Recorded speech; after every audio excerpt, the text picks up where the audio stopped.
for First Chapter Friday, we're going to be reading Chapter 1 of The Downstairs Girl by Stacy Lee. Being nice is like leaving your door wide open. Eventually, someone's going to mosey in and steal your best hat. Me, I only have one hat, and it's uglier than a smashed crow. So if someone stole it, the joke would be on their head, literally.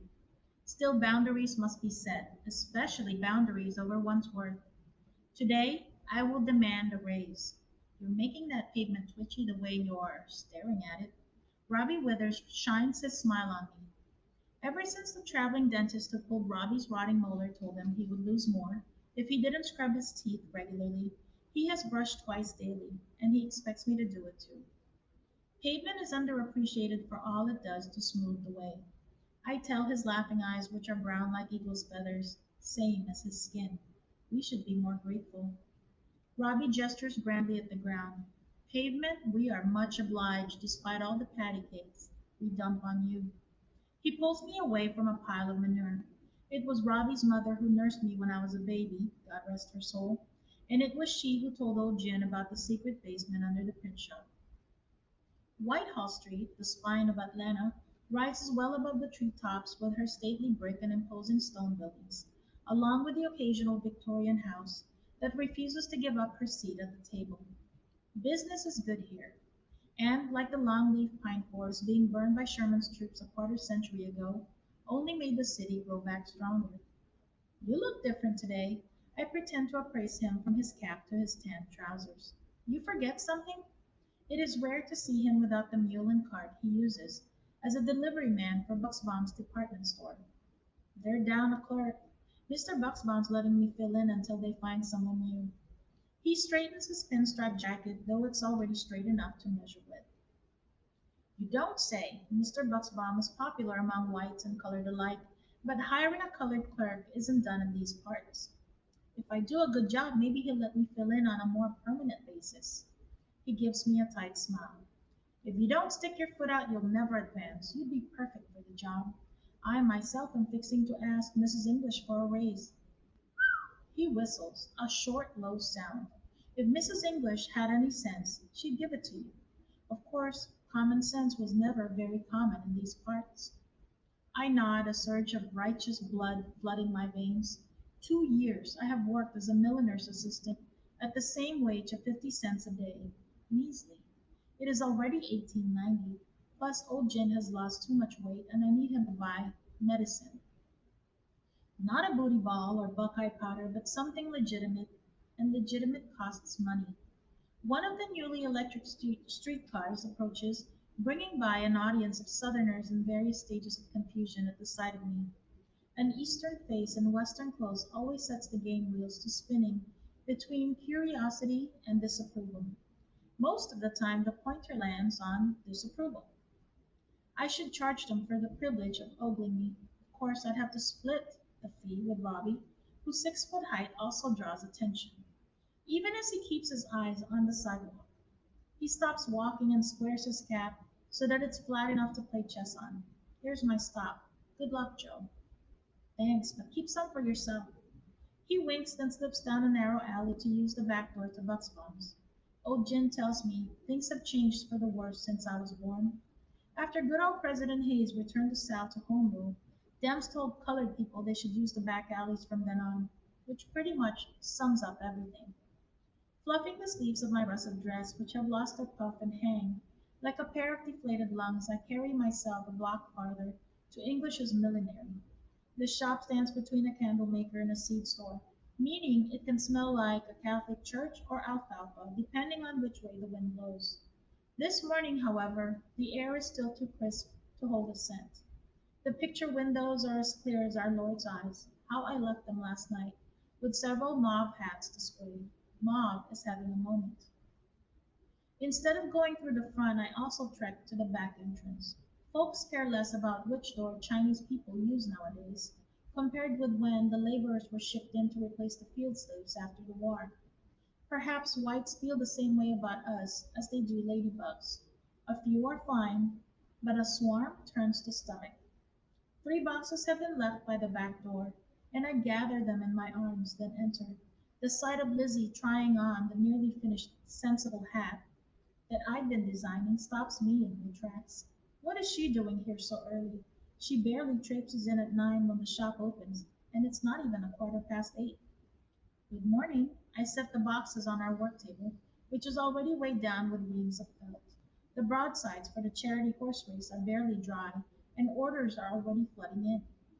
Fashion is supposed to rest on and Lent, but God surely will make an exception for the event of the year. The proprietress will probably want me to stay late again or work during the lunch hour so she can sneak off to nip her coca cordial. Well, not without a raise, I won't.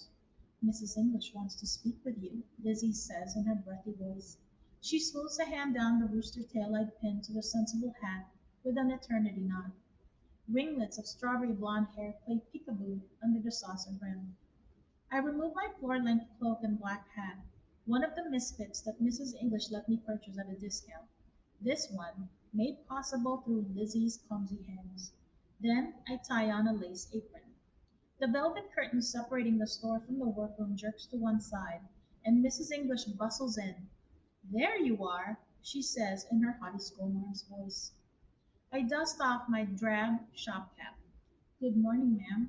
I had an idea. What if instead of wearing these toadstools, we model our latest styles? See how fetching my sensible hat looks on Lizzie? Mrs. English frowns. Put the toadstools on, both of you. Yes, ma'am, Lizzie and I say in unison. I slip my cap over my head. I should ask now, before she asks me to stay late, so my request does not appear a hair trigger reaction. I wipe my palms on my skirt. Mrs. English, Joe, I will no longer be requiring your services. I I clamp my mouth shut when her words catch up to me. No longer required.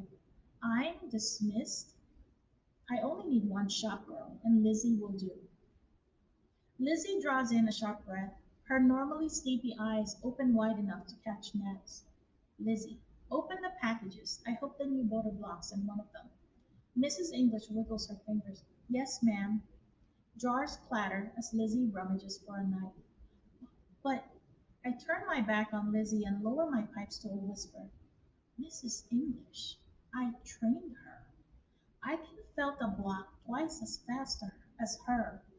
I'm never late, and you said I have an eye for color. I can't lose this job. It took me almost 2 years to find steady work after my last dismissal, and old Jim's meager wage as a groom isn't enough to sustain us both. We'd be back to living hand to mouth, tiptoeing on the edges of disaster. A bubble of hysteria works up my chest, but I slowly breathe it out. At least we have a home. It's warm, dry, and rent free. One of the perks of living secretly in someone else's basement. As long as you have a home, you have a place to plan and dream. The woman sighs, something she does often. Her great bosom is a personality of its own, at times riding high and at times twitchy and nervous, like when the mayor's wife pays a visit. Today's gusting tests the iron grip of her corset. Her roomy eyes squint up to me towering over her. You make some ladies uncomfortable. Each of the syllables slaps me on the cheeks. Uncomfortable? And mortification pours like molten iron from my face to my toes. But I'm good at my job. The solicitor's wife even called the silk knots I tied for her bonnet extraordinary. So what about me causes such offense? I wash regularly with soap, even the parts that don't show. I keep my black hair neatly braided and routinely scrub my teeth with licorice root, thanks to Robbie. I'm not sluggish like Lizzie or overbearing like Mrs. English. In fact, I'm the least offensive member of our crew.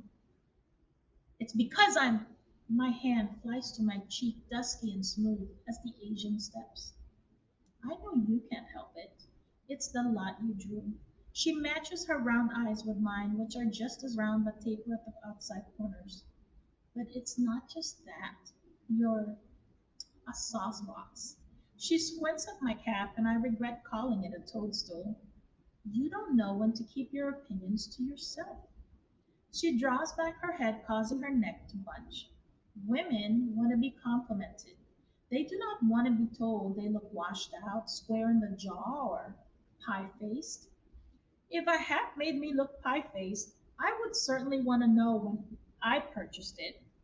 Lizzie routinely gives opinions. Just last week, she told a woman with a lumpy head that maybe she should give up wearing hats entirely. Mrs. English only smiled. I'm about to give my opinion of her opinion, but that would only prove her point. I only wish to help them find the best fit. I try to keep a tight grip on my indignation, but my voice trembles. Well, the simple fact is, you are not the best fit here. Today will be your last day. Don't make this harder than it needs to be. I am sure you will have no trouble getting a job as a lady's maid or some such. A lady's maid? I suck in my breath. Now that would be a fall backward. Not that someone like me can be choosy. Not a hatter's apprentice, of course. She jabs the pin in deeper. I have already talked to the 16 and they will not hire you. Despite being competitors, the 16 milliners that dress Atlanta's heads are tight as hatbands. Something bangs on the floor, but Lizzie's apologies for dropping the motor block sounds far away. I have been blacklisted. Servants are routinely blacklisted when their services come to an end, even when they have done nothing to deserve it except working their fingers to the breaking point each day. Coming in early, leaving late, cleaning up other people's messes, painstakingly redoing their stitches. I can barely breathe.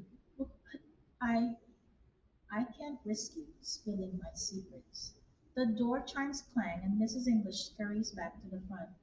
Tears gather in my eyes and I press my sleeves to them before they fall. And I had once thought Mrs. English kind for taking a chance on me. The proprietress pokes her head back into the workroom. Joe, a lady is asking for you. I swallow the lump in my throat. Me? No one has ever asked for me, and it's a little early for customers. The precise words were, the Chinese girl.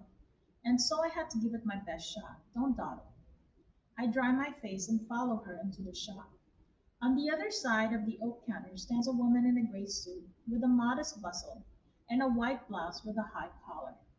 The narrow shoulders slope into an equally round neck, a pointed chin, and high cheekbones.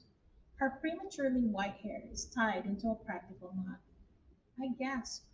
It's Mrs. Bell, my upstairs neighbor. Though we have kept our existence secret from the printer and his family, I have stolen glances at them through the print shop window.